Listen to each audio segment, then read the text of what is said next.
quand le ciel intervient. Il existe des instants où le ciel interrompt la logique des hommes, des moments si fulgurants qu'aucune explication humaine ne suffit. Ce dimanche-là, à San Antonio, tout semblait ordinaire. Les cloches de la messe sonnaient, les familles priaient, des enfants s'agitaient sur les bancs. Puis, soudain, un homme en costume sombre se leva. Sans dire un mot, il traversa l'allée centrale, passa devant les fidèles stupéfaits et s'approcha de l'autel latéral où se tenait une image de la Vierge de Guadalupe, entourée de fleurs et de cierges. L'air sentait la cire et la rose. L'homme s'arrêta, fixa le visage doux de Marie, et cracha dessus. Un cri de stupeur parcourut l'église. Avant que quiconque ne puisse l'arrêter, avant même que le prêtre ne parle, son corps se figea, trembla violemment, puis s'effondra sur le sol de marbre. 3 secondes. Il n'en fallut pas davantage. Les gens hurlaient, priaient, certains reculaient en larmes. Personne ne comprenait. C'est à cet instant que commença une histoire que nul n'oublierait, celle d'un homme dont la haine allait être transfigurée en miséricorde. Cet homme s'appelait Matthew Sandival, 32 ans, enfant du Texas, fils du pasteur Carmen Sandival, fondatrice de la communauté évangélique New Dawn Fellowship. Un de ces temples modernes aux verres étincelants, avec bar à café, écran géant et retransmission en direct sur Internet. Dans cet univers, le catholicisme n'était pas seulement une autre foi, c'était l'ennemi. Leurs prédications répétaient sans cesse, les statues sont des idoles, Marie détourne du vrai Dieu, les croyants authentiques ne prient que Jésus. Matthew y crut de tout son cœur. Adolescent, il prêchait déjà, discutait, débattait, persuadé de défendre la pureté de la vérité. À 25 ans, il dirigeait la communication du ministère, podcast, vidéo, campagne virale pour révéler les mensonges de Rome. Charismatique, sûr de lui, il se voyait comme un soldat de Dieu affrontant l'erreur. Pourtant, derrière ce zèle brûlant, son âme se desséchait. À la maison, sa femme Laura, infirmière au regard doux, voyait se former les fissures. Elle l'avait connu à l'université, passionné, certain, presque incandescent. Sa foi l'avait fasciné. Issue d'une famille catholique, elle avait espéré que l'amour pourrait tout concilier. Elle avait cessé d'aller à la messe, pour la paix du foyer. Mais parfois, pendant ses gardes de nuit à l'hôpital, elle glissait la main dans sa poche pour effleurer le petit chapelet de sa grand-mère, secret talisman, fragile rappel de sa première prière. Matthew, lui, parlait de guerre spirituelle. Sans s'en douter, la bataille véritable se déroulait en lui. Ses vidéos cumulaient des milliers de vues, il souriait à la caméra mais évitait les regards hors écran. Il voulait convaincre le monde, mais ne savait plus aimer son prochain. Ses sermons claquaient comme des lames, ne vous laissez pas tromper par les rituels vides. Chaque clic nourrissait sa fierté et son isolement.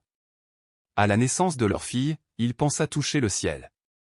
Mais quand Laura proposa de l'appeler Maria Guadalupe, en souvenir de sa grand-mère, il serait dit. Non. Jamais.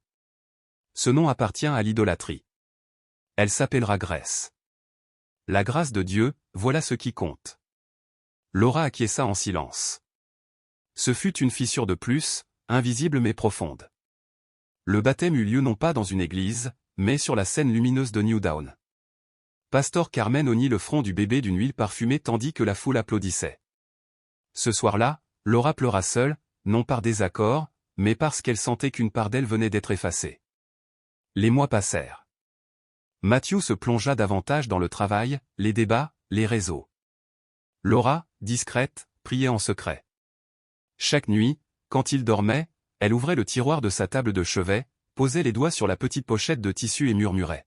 « Je vous salue, Marie, pleine de grâce. » Ce simple geste la tenait debout. Et, sans le savoir, ses prières silencieuses ouvraient déjà la voie au miracle. Puis vint le jour où Pasteur Carmen, inquiète de voir son fils plus fatigué, moins virulent, décida de le ranimer. Dans son bureau saturé d'odeur de café, elle lui dit. « Tu t'adoucis, Matthew.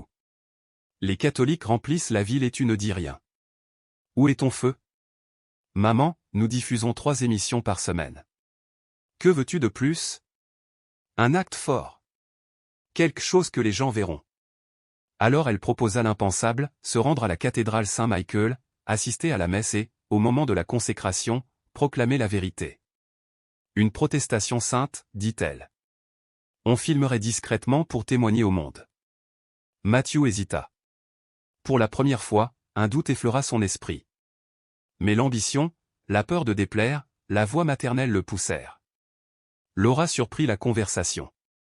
Elle, qui berçait leur fille endormie dans le couloir, sentit son sang se glacer. « Matt, tu ne vas pas faire ça? Les gens doivent connaître la vérité. On ne peut pas se taire devant l'idolâtrie.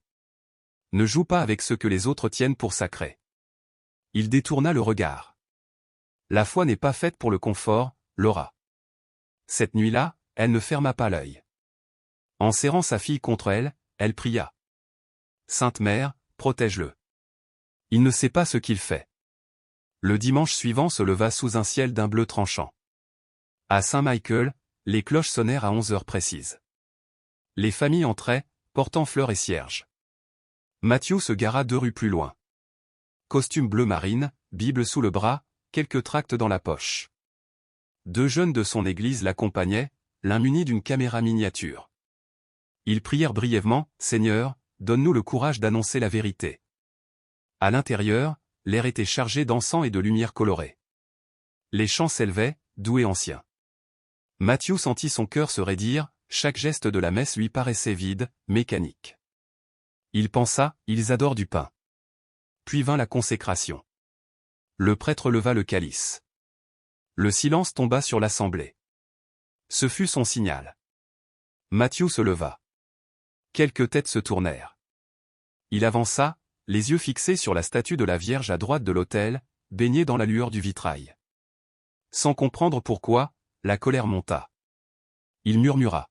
« Tu n'es pas réel. » Et il cracha. Ce qui suivit dépassa toute explication. Une décharge le traversa. Son corps se mit à convulser, ses jambes cédèrent. Il s'écroula. Les fidèles crièrent. Le prêtre accourut, s'agenouilla près de lui. Matthew entendait tout, les pas affolés, les prières, les pleurs. Mais il ne pouvait plus bouger. Son corps était une prison, son esprit suspendu entre la vie et la mort. Peu à peu, les bruits s'éloignèrent. La lumière devint floue. Le temps sembla s'arrêter. Et alors, dans ce vide où rien n'existait plus, vinrent les images. Laura, à genoux, tenant son chapelet, les larmes coulant sur ses mains. Sa grand-mère, tremblante, ramassant la petite image qu'il avait jetée à la poubelle. Les visages blessés de ceux qui l'avaient moqué. Puis son propre reflet, un homme prêchant l'amour mais nourri de vanité. Il voulut fuir cette vision, mais elle s'imposait, implacable. Et au milieu de ce tumulte intérieur, une voix s'éleva. Une voix de femme, douce, claire comme la lumière d'une aube nouvelle. « Mon fils, pourquoi me fais-tu souffrir? Je ne veux rien d'autre que te conduire à lui. » Ce n'était pas une accusation, mais une tendresse qui transperçait tout. Alors il pleura. Pour la première fois depuis des années, il sentit la honte se mêler à la paix. Une chaleur le traversa, apaisant peu à peu ses spasmes. Quand il rouvrit les yeux, il était étendu sur le sol de l'église, entouré de visages inquiets. Le prêtre tenait un crucifix au-dessus de lui. Laura se précipitait à travers la foule, pâle, tremblante. Elle tomba à genoux près de lui. « Matt !» Il voulut parler, mais aucun mot ne sortit. Seules des larmes. On le transporta à l'hôpital. Les médecins parlèrent d'un choc neurologique. Mais ceux qui avaient été là savaient que ce qu'ils avaient vu dépassait la médecine. Pendant 2 jours, Matthew resta entre conscience et rêve. Dans son sommeil, il revoyait sans cesse ce regard maternel, cette lumière douce l'enveloppant. Et chaque fois qu'il entendait son nom, la même phrase revenait. La grâce n'est pas gagnée par le combat, mais accueillie dans l'humilité. Quand il se réveilla, Laura était à son chevet. « Je suis désolé, murmura-t-il. Elle posa sa main sur la sienne. « Tu es vivant. C'est tout ce qui compte. » Mais dans son regard, il lut autre chose, la foi tranquille de celle qui avait toujours su que Dieu parle aussi à travers la douceur. Les semaines suivantes furent un désert intérieur. Matthew ne prêcha plus. Les réseaux attendaient son retour, les fidèles demandaient des explications. Il resta silencieux. Pasteur Carmen tenta de raviver sa flamme, sans comprendre que quelque chose d'irréversible s'était produit. Un soir, il se rendit seul à la cathédrale. La même lumière filtrée des vitraux baignait le visage de la Vierge. Il tomba à genoux, incapable de retenir ses larmes. « Je ne comprends pas, mais je crois. » Le prêtre s'approcha doucement. Dieu sait se faire entendre même à ceux qui croyaient ne plus pouvoir l'écouter. Matthew hocha la tête. Il sortit de sa poche le chapelet que Laura gardait autrefois caché. Il le serra entre ses doigts. Les mois passèrent. Matthew vendit le matériel de production de son église. Il se mit à travailler dans une association caritative auprès des sans-abri. Certains dirent qu'il avait perdu la raison, d'autres, qu'il avait enfin trouvé la paix. Chaque soir, avant de dormir, il récitait une prière simple. « Seigneur, merci de m'avoir brisé pour que je puisse aimer. Merci à celle que tu as envoyée pour me ramener à toi. » Un an plus tard, le diocèse de San Antonio fit replacer, à l'entrée de la cathédrale, une plaque gravée. Ici, un homme est tombé, et s'est relevé dans la lumière de la miséricorde. Laura, à ses côtés, portait leur fille sur les bras.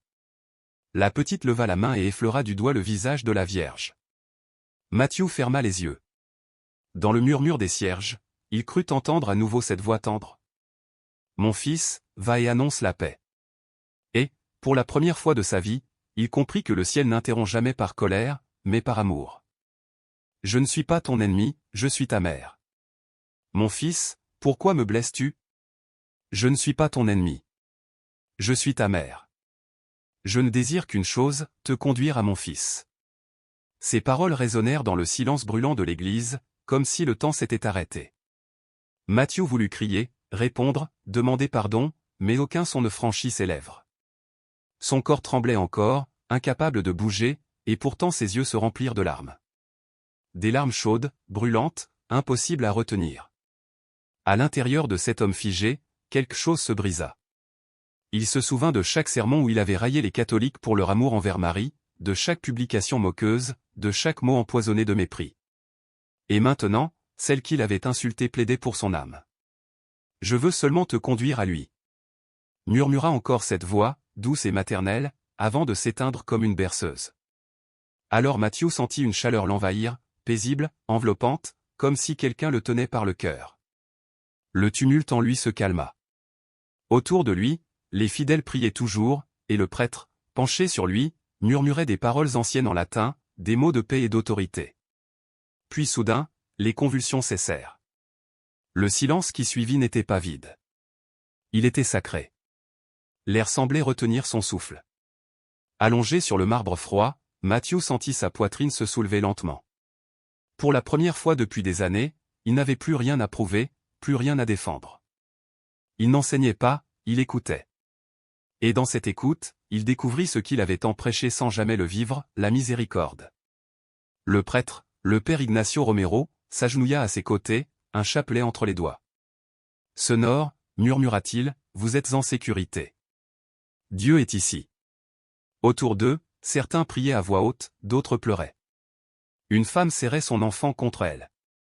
Un homme souffla. Ce n'était pas une crise. C'était autre chose. Les secours arrivèrent, vérifiant son pouls, ses signes vitaux. Tout semblait normal. Pas d'arythmie, pas d'activité épileptique, il est stable. Cela n'a aucun sens, marmonna un infirmier. On le transporta à l'hôpital méthodiste, où les examens confirmèrent, cerveau sain, sang normal, aucun déséquilibre. Vous êtes en parfaite santé, dit le médecin. Matthew resta silencieux. En bonne santé, oui, mais intérieurement brisé.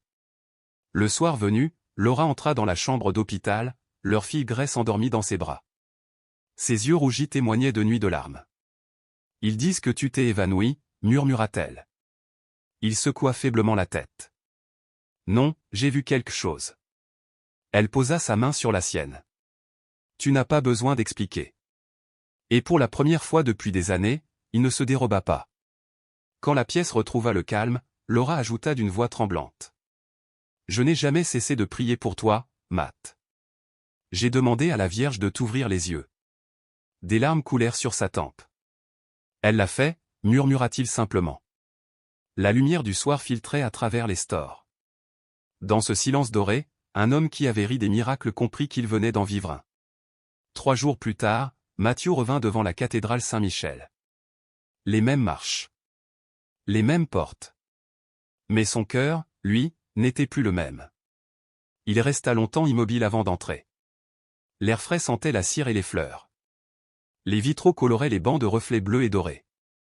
Au fond, quelques fidèles priaient. Matthew s'avança lentement jusqu'à l'image de Notre-Dame de Guadalupe, la même qu'il avait profanée. Quelqu'un l'avait nettoyée. Son visage rayonnait de douceur. Il tomba à genoux. Les mots lui manquèrent. Il n'y avait que la honte, profonde, brûlante. Je ne sais pas prier, souffla-t-il.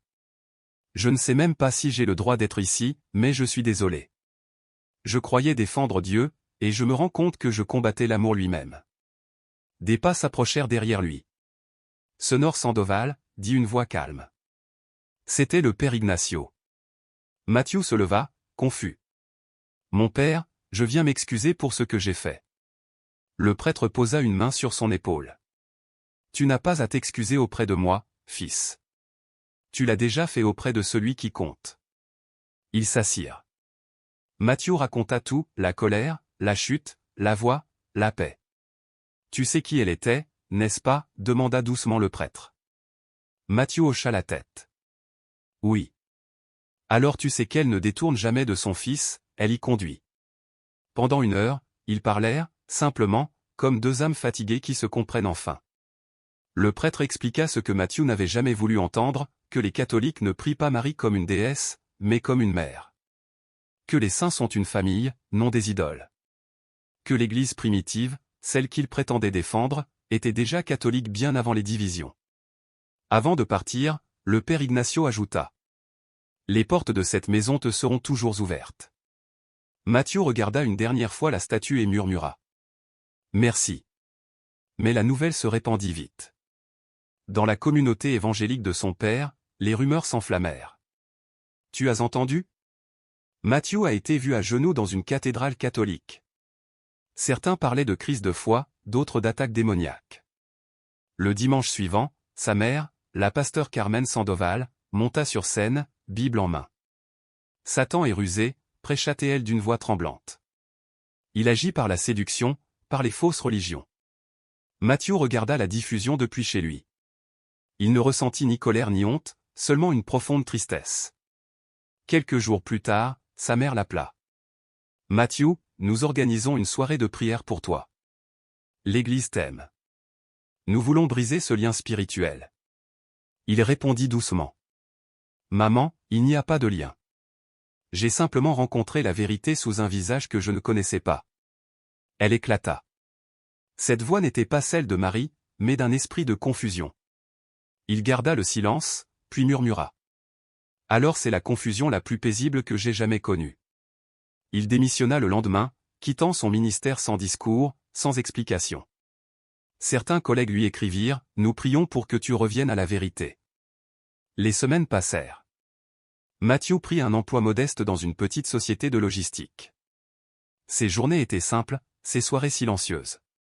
Mais pour la première fois, il respirait librement.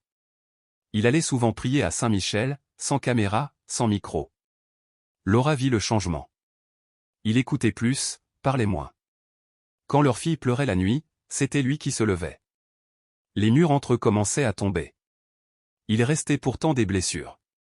Les anciens amis l'évitaient, certains le supprimèrent des réseaux. Sa mère ne lui écrivait plus que des versets. Mais il ne lui en voulait pas. Chaque soir, il priait pour elle, souvent devant la statue qu'il avait autrefois offensée. Vint la nuit de la vigile pascale. L'église était plongée dans l'obscurité. À l'extérieur, le prêtre alluma un petit feu. La flamme dansa contre la pierre, dorant les visages dans la nuit. L'Humaine Christi chanta le chœur. Les fidèles s'approchèrent, chacun allumant sa bougie à celle d'un autre. Peu à peu, la lumière gagna toute la nef. Matthew tenait la sienne, tremblante entre ses doigts. Laura était à ses côtés, Grace endormie sur son épaule.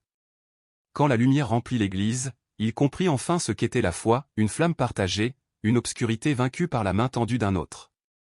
À l'écoute des lectures, tout semblait neuf, la création, l'Exode, la promesse du salut. Puis vint l'évangile de la résurrection, le tombeau vide, la victoire sur la mort. L'église éclata de joie. Alléluia! Les larmes coulaient librement sur son visage. Quand le moment vint de la confirmation, il s'avança, le cœur battant. L'évêque traça sur son front le signe de la croix. Mathieu Juan Diego reçoit le don de l'Esprit Saint. Le parfum du Saint-Crème monta dans l'air, encens, cèdre et lumière. Il se sentit scellé, adopté, retrouvé. Puis vint la communion. Le prêtre leva l'hostie. Le corps du Christ. Amen, répondit-il. Mais ce mot n'était plus une réponse, c'était une reddition. Il regagna son banc, s'agenouilla, le visage entre les mains. Laura posa sa main sur son épaule. Deux âmes jadis séparées par la fierté, unies à présent dans la grâce. Les mois passèrent. Mathieu menait une vie simple, travail, prière, tendresse. Il récitait le rosaire au crépuscule, assistait à la messe avec sa famille. Mais un vide subsistait, sa mère. Un jour, elle l'appela enfin. Peut-on se voir, juste toi et moi? Ils se retrouvèrent dans un petit dîner au bord de la route, celui où ils s'arrêtaient jadis après les conférences. Quand elle le vit entrer, elle pleura. Tu sembles en paix, dit-elle. Je le suis, maman. Je ne comprends pas tout, mais je vois l'amour dans ta maison. C'est réel. Mathieu prit sa main. Tu as toujours prié pour que je trouve la vérité. Je l'ai trouvée, juste pas là où je pensais. Elle sortit un petit sachet de velours. Ceci appartenait à ta grand-mère. C'était un vieux chapelet en bois, poli par les années. Je le cachais enfant, de peur que ton père le voie, mais je n'ai jamais pu le jeter. Elle lui tendit. Mathieu le serra contre son cœur. Merci, maman.